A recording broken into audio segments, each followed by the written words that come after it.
Scholarship examination शिष्यवृत्ती परीक्षा कोणी द्यायची, ओके, एक्झाम पॅटर्न काय आहे या परीक्षेचं आणि ही एक्झाम द्यायचे फायदे काय आहेत, का द्यायची ही परीक्षा आपण, तर ते आज आपण बघूया. तर इयत्ता 5वी आणि 8वी 5th आणि 8मध्ये असणारे सगळे मुलं ही परीक्षा देऊ शकतात. आता ते स्टेट बोर्डला असू द्या, CBSEला असू द्या किंवा ICSEला असू द्या, त्याच्यामुळं काही फरक पडणार नाही. तुम्हाला शाळेतून या परीक्षेचा फॉर्म आरामात भरता येतो आणि ही परीक्षा तुम्हाला त्या विद्यार्थ्यांना देता येते. ठीक आहे. आता ह्या एक्झामचं पॅटर्न कसं असतं ते आपण बघूया. ठीक आहे. या परीक्षेसाठी तुम्हाला जे प्रश्न विचारले जातात त्या प्रश्नासाठी तुम्हाला 4 पर्याय दिले जातात. त्याच्यापैकी तुम्हाला एक ऑप्शन सिलेक्ट करायचा असतो. अशी ही स्पर्धात्मक परीक्षा आहे. आता या एक्झामसाठी तुम्हाला 2 पेपर्स असतात, पेपर 1 आणि पेपर 2. ओके. आता हे पेपर 1 आणि पेपर 2मध्ये परत अजून 2 सब्जेक्ट्स असतात. ओके. तर आता जे कोणी इंग्लिश मिडियमला आहेत त्यांच्यासाठी फर्स्ट लँग्वेज इंग्लिश असेल आणि जे मराठी मिडियमला आहेत त्यांच्यासाठी फर्स्ट लँग्वेज मराठी असेल पेपर फर्स्टसाठी. ओके. पेपर फर्स्टसाठी 2 सब्जेक्ट असतात. ओके. जे विद्यार्थी अजून एकदा सांगते इंग्लिश मिडियमसाठी त्यांच्यासाठी फर्स्ट लँग्वेज इंग्लिश असेल आणि जे कोणी मराठी मिडियमसाठी आहेत त्यांना फर्स्ट लँग्वेज असेल त्यांची मराठी. ठीक आहे. आता इंग्लिश आणि मॅथ्स असे 2 सब्जेक्ट्स आहेत पेपर 1साठी. आता त्यांचे किती क्वेश्चन्स असतात, तर इंग्लिशसाठी 25 क्वेश्चन असतात. ओके. आणि एका क्वेश्चनला 2 मार्क्स असतात. म्हणजेच इंग्लिश हा सब्जेक्ट आपल्याला असतो 50 मार्क्ससाठी आणि मॅथ्सचे आपल्याला सोडवायचे असतात 50 क्वेश्चन्स. म्हणजेच मॅथ्स आपल्याला असतं 100 मार्क्ससाठी. ठीक आहे. आणि टोटल मग पेपर 1साठी ऑप्शनल क्वेश्चन्स किती येतात, तर 25 + 50 किती आहेत, 75 टोटल क्वेश्चन असतात पेपर 1साठी. आणि टोटल मार्क्स पेपर 1साठी किती असतात, तर 150 मार्क्स असतात पेपर 1साठी. आणि हे सगळं करण्यासाठी आपल्याला वेळ किती मिळणार आहे, तर वेळ मिळणार आहे फक्त 90 मिनिट्स. ओके. 90 मिनिट्स वेळ असतो. म्हणजे जवळजवळ एका क्वेश्चनला आपल्याला फक्त 1 मिनिट आणि थोडंसं वर द्यावं लागेल वेळ. म्हणजे एका मिनिटाच्या आत आपल्याला क्वेश्चन सॉल्व करावाच लागेल. ओके. हा आहे पेपर फर्स्टसाठी. आता पेपर सेकंडसाठी तुम्हाला अगेन 2 सब्जेक्ट्स असतात. आता परत तेच ज्यांचा मीडियम इंग्लिश आहे त्यांच्यासाठी त्यांची आता ही लँग्वेज पेपर सेकंडसाठी असणार आहे मराठी आणि ज्यांचं मीडियम अशी मराठी होतं त्यांच्यासाठी इथं पेपर सेकंडमध्ये येणार आहे इंग्लिश. एवढाच चेंज आहे. ठीक आहे. आणि सेकंड सब्जेक्ट आहे इंटेलिजन्स टेस्ट, बुद्धिमत्ता चाचणी. आता मराठीसाठी अगेन लँग्वेजसाठी असतात फक्त 25 क्वेश्चन्स आणि मग लँग्वेज किती मार्क्सला येणार, तर लँग्वेजसाठी 50 मार्क्स असणार कारण 1 क्वेश्चन आहे 2 मार्क्ससाठी. त्याच्यामुळं परत इंटेलिजन्स टेस्ट हा सब्जेक्ट्सवर तुम्हाला येणार 50 क्वेश्चन. ठीक आहे. आणि मार्क्स किती मार्क्ससाठी, तर 100 मार्क्ससाठी. ओके. तर आता हे पेपर सेकंडसाठी 75 क्वेश्चन तुम्हाला सॉल्व करावं लागणार आहेत आणि टोटल मार्क्स असतात 150. ओके. म्हणजे पेपर 1चे 150 मार्क्स आणि पेपर 2चे 150 मार्क्स आणि अगेन पेपर सेकंड पण तुम्हाला 90 मिनिटामध्ये सॉल्व करावं लागणार आहे. ठीक आहे. ओके. दोन्ही पेपरमध्ये एखादा तास गॅप असतो फक्त. आता टोटल तुम्हाला ही एक्झाम असेल 300 मार्क्ससाठी. ओके.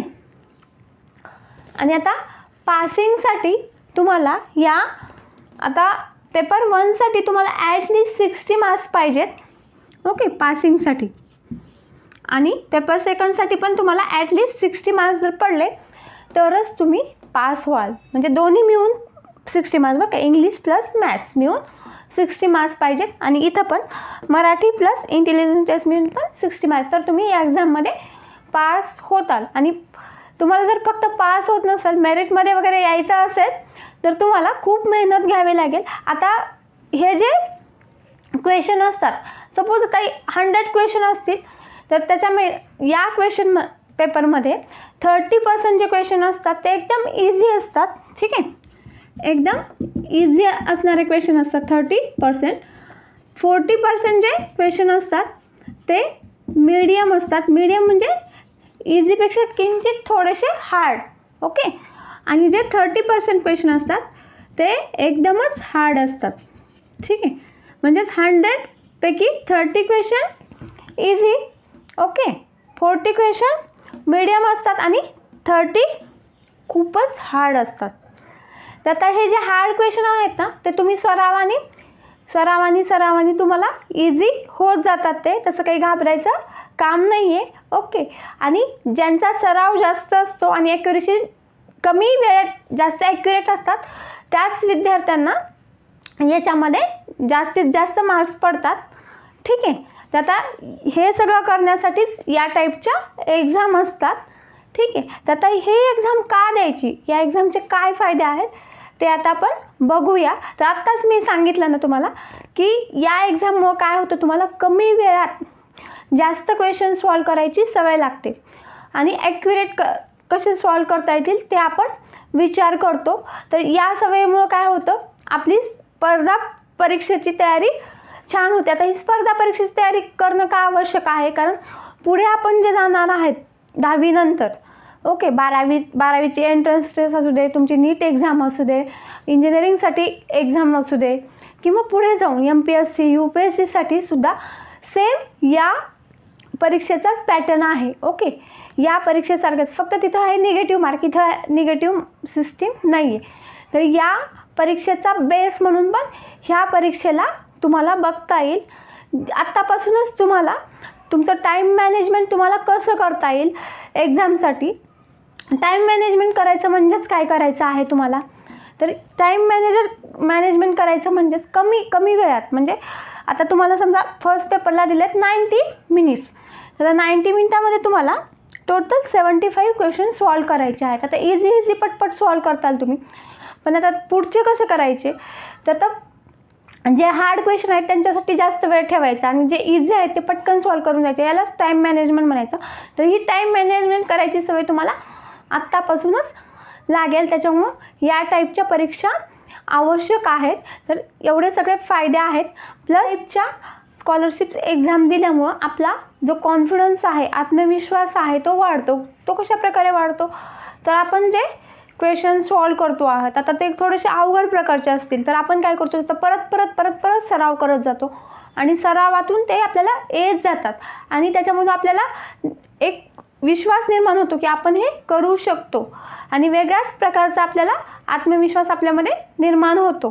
ठीक आहे, आणि प्लस या टाईपच्या एक्झाम, स्कॉलरशिप एक्झाम दिल्यामुळं आपल्या बौद्धिक विकास होण्यास पण मदत होते. बौद्धिक विकास कसा होतो, तर आता वेगवेगळ्या टाईपचे एक्झाम्स असतात, आपण वेगवेगळ्या प्रकारे विचार करायला चालू करतो आणि त्या क्वेश्चनमुळं आता हा क्वेश्चन असा सोडवला तर लवकर होईल, हा क्वेश्चन असा सोडवला तर लवकर होईल, ओके, किंवा हा कसा सोडवता येईल, या विचारामुळं आपला बौद्धिक विकास एकदम मजबूत होतो. ओके, याशिवाय पण या स्कॉलरशिप एक्झामचे खूप सारे असे फायदे आहेत. ते प्रत्येक गोष्ट आपल्याला शब्दात मांडता येईल असंच नाही. आता ह्या एक्झामचा सक्सेस रेट कोणाला सक्सेस मिळतं, तर जे विद्यार्थी खूप सारा सराव करतात त्या विद्यार्थ्यांनी, खूपच हुशार असलं पाहिजे असंही नाही आहे, पण जे विद्यार्थी जास्त सराव करतात, खूप सारे अशा रिव्हिजन्स देत जातात, त्या विद्यार्थ्यांना या टाईपच्या परीक्षामध्ये यश मिळतं आणि या टाईपचा सराव केल्यामुळं आपल्याला पुढच्या आयुष्यामध्ये पण स्पर्धा परीक्षेला कसं सामोरं जायचं ते आपल्या लक्षात येतं. ओके, तर आता ही होते स्कॉलरशिप एक्झाम.